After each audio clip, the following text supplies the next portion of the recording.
رسول اللہ صلی اللہ علیہ وسلم نے فرمایا، نظر کا لگنا حق ہے۔ اگر کوئی چیز تقدیر پر سبقت لے جانے والی ہوتی تو وہ نظر ہوتی۔ جب سے جہنم پیدا کی گئی ہے تب سے میکائیل علیہ السلام نہیں ہنسے۔ لوگوں پر ایک ایسا زمانہ آئے گا کہ روپے کے بغیر کوئی چیز کام نہ دے گی۔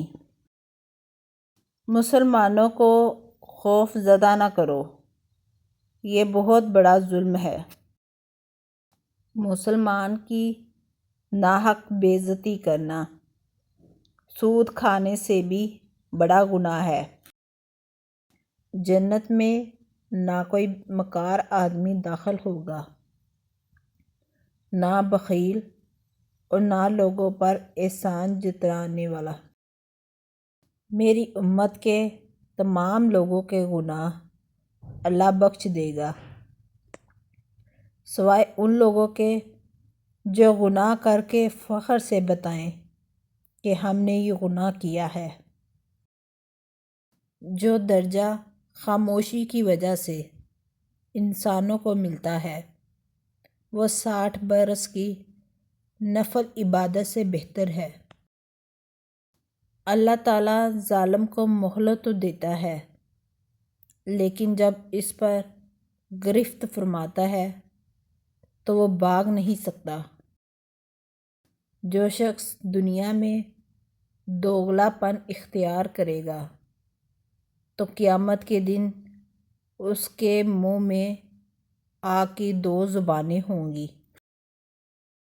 سب سے زیادہ ناپسند اللہ تعالیٰ کو وہ شخص ہے جو سب سے زیادہ جھگڑالو ہو۔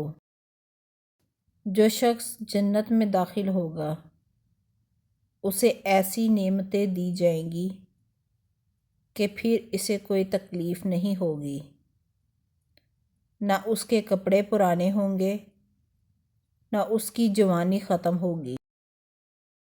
اللہ کو سب چیزوں سے زیادہ توبہ کرنے والا جوان پسند ہے۔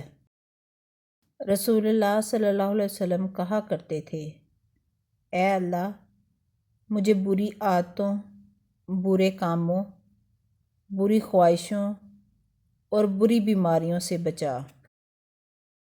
اللہ کے نزدیک سب سے ناپسندیدہ کلام یہ ہے کہ کوئی کسی سے کہے کہ اللہ سے ڈرو اور وہ جواب دے کہ تم اپنی فکر کرو۔